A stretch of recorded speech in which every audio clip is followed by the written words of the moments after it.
2월 25일 화요일 경건의 시간을 시작하겠습니다. 기도하겠습니다. 구원의 하나님, 오늘도 저희를 하나님의 말씀 앞에 모이게 하시니 감사드립니다. 이 시간 저희의 마음을 여시고 하나님의 뜻을 깨닫게 하옵소서.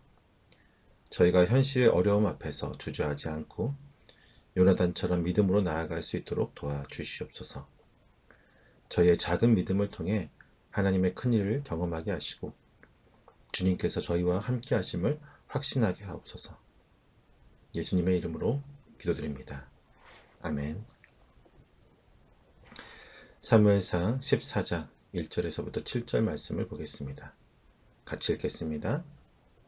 하루는 사울의 아들 요나단이 자기의 무기를 든 소년에게 이르되 우리가 건너편 블레셋 사람들의 부대로 건너가자 하고 그의 아버지에게는 아뢰지 아니하였더라.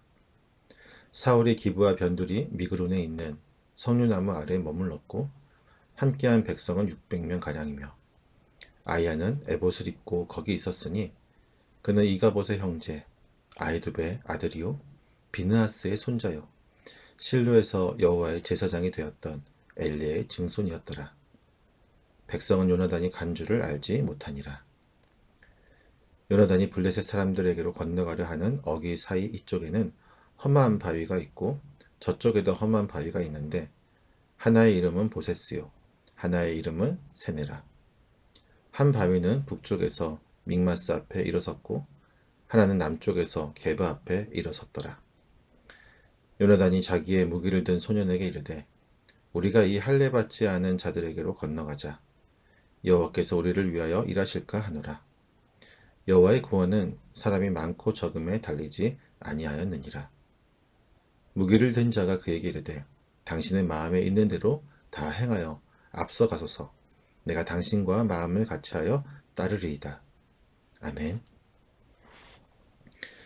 우리의 삶은 수많은 선택으로 이루어져 있습니다. 어떤 선택은 단순한 일상의 결정일 수도 있지만 어떤 선택은 우리의 인생을 좌우하는 중요한 순간이 되기도 합니다. 특히 우리가 신앙을 가지고 살아갈 때 믿음의 선택을 해야 하는 순간들이 찾아옵니다. 때로는 그 선택이 위험하고 무모해 보이기도 하고 주변 사람들의 시선이나 현실적인 조건 때문에 주저하게 될 수도 있습니다. 그러나 중요한 것은 우리가 그 선택을 할 때 어떤 기준을 따르느냐입니다. 인간적인 계산과 두려움을 따라갈 것인가? 아니면 하나님을 신뢰하며 믿음으로 결단할 것인가? 이 선택의 차이가 우리의 삶에 엄청난 영향을 미칠 수 있습니다.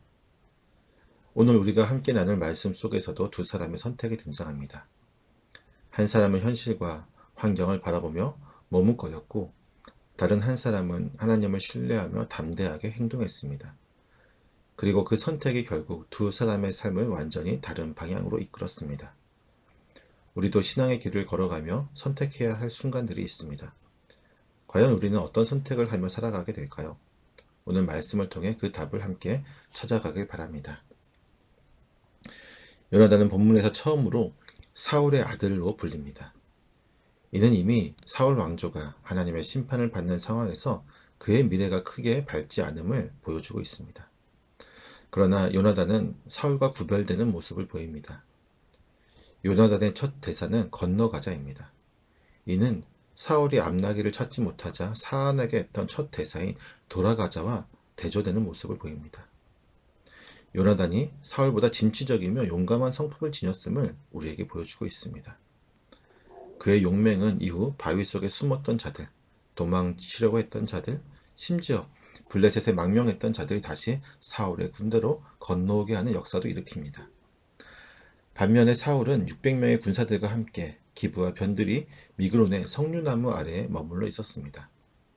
어떤 사람들은 사울이 이곳에서 재판을 보고 있었을 가능성을 제기하지만 함께 있던 제사장 아히야가 에봇을 입고 있었다는 점을 고려하면 사울이 하나님의 뜻을 구하기 위해 점술 행위를 하고 있었다는 것을 알 수 있습니다.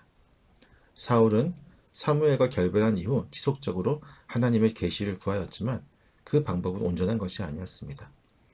에봇을 가지고 점술 행위를 하는 것은 그가 그저 주술적인 능력이 필요했을 뿐임을 말해주고 있습니다.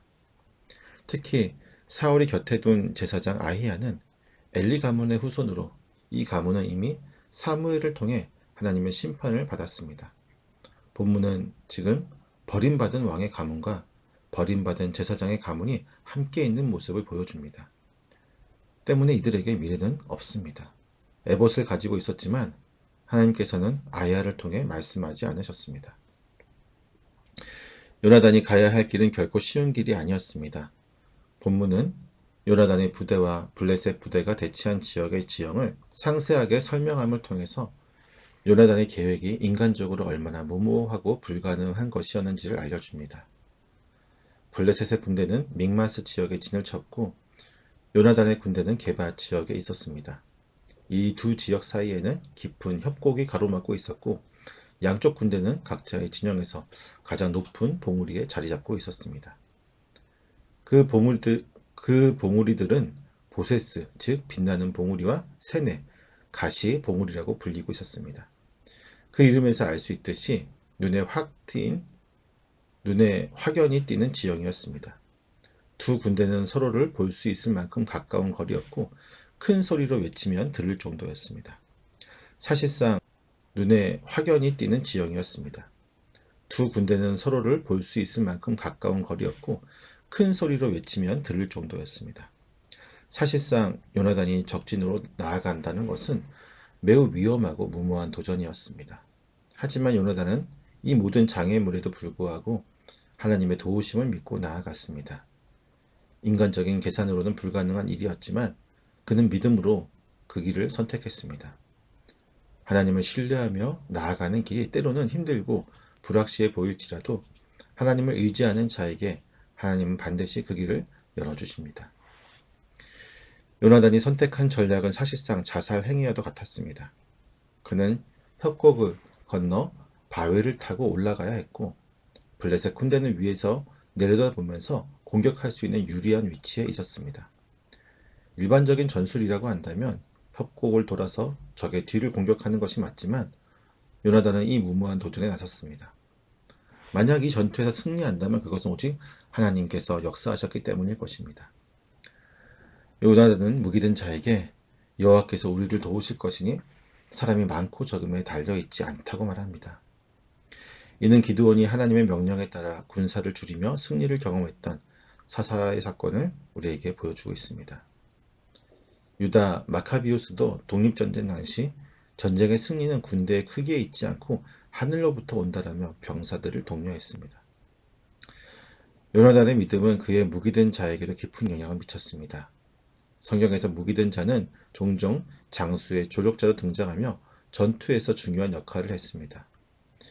요나단의 무기된 자는 앞서가소서 내가 당신과 마음을 같이하여 따르리이다 라고 대답하며 그의 결단을 전적으로 지지합니다. 그는 정말로 요나단의 결정을 온전히 믿고 또한 그를 신뢰하였고 그의 헌신을 표현하였습니다. 이처럼 믿음으로 결단하는 지도자는 그를 따르는 자들에게도 신앙의 용기를 불어넣습니다. 이 장면은 후에 요나단과 다윗의 우정을 예고하는 요소이기도 합니다. 요나단은 다윗과 같은 믿음의 동역자가 되어 서로를 지지하고 하나님의 뜻을 따르게 됩니다. 우리가 믿음으로 나아갈 때 하나님께서는 우리 곁에 동력자를 붙여주십니다. 그러므로 우리의 믿음은 단순히 개인적인 결단이 아니라 공동체를 세우고 주위 사람들에게 영향을 미치는 중요한 요소임을 기억해야 합니다. 하나님의 역사는 믿음으로 반응하는 사람들을 통해 이루어집니다. 숫자가 많아야 승리하는 것이 아닙니다. 하나님이 함께 하시면 어떠한 숫자로도 위대한 승리를 우리는 경험할 수 있을 것입니다. 본문에서 보인 요나단의 모습은 우리에게 매우 중요한 신앙적 교훈을 줍니다.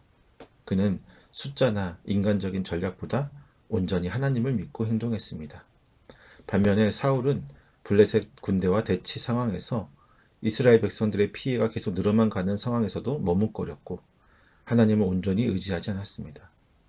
이는 하나님에 대한 온전한 믿음이 우리의 선택과 행동에 얼마나 중요한 영향을 미치는지 보여줍니다.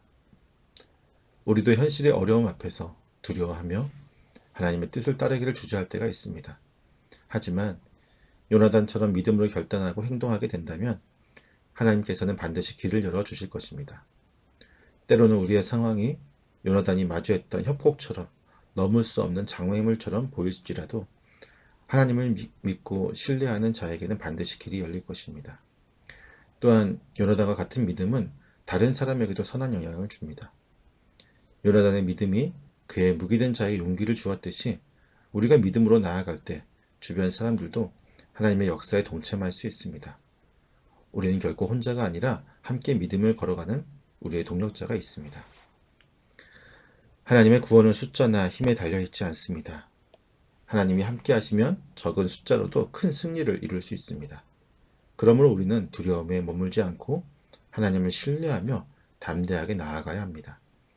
우리의 삶 속에서도 요나단과 같은 믿음의 용기를 내어 하나님의 뜻을 이루어가는 사람들이 되기를 소망합니다. 기도하겠습니다. 전능하신 하나님, 오늘 주신 말씀을 마음에 깊이 새기고 믿음으로 살아가기를 소망합니다. 요나단처럼 저희의 현실이 어렵고 숫자가 부족해 보일지라도 오직 하나님을 신뢰하며 담대하게 나아갈 수 있도록 인도하여 주시옵소서. 저희의 믿음이 다른 이들에게도 선한 영향을 미치게 하시고 하나님의 영광을 드러내는 삶에 살게 하옵소서. 저희의 연약함을 붙드시고 매 순간 저희와 함께 하시는 하나님을 의지하며 살아가게 하옵소서. 예수님의 이름으로 기도드립니다. 아멘.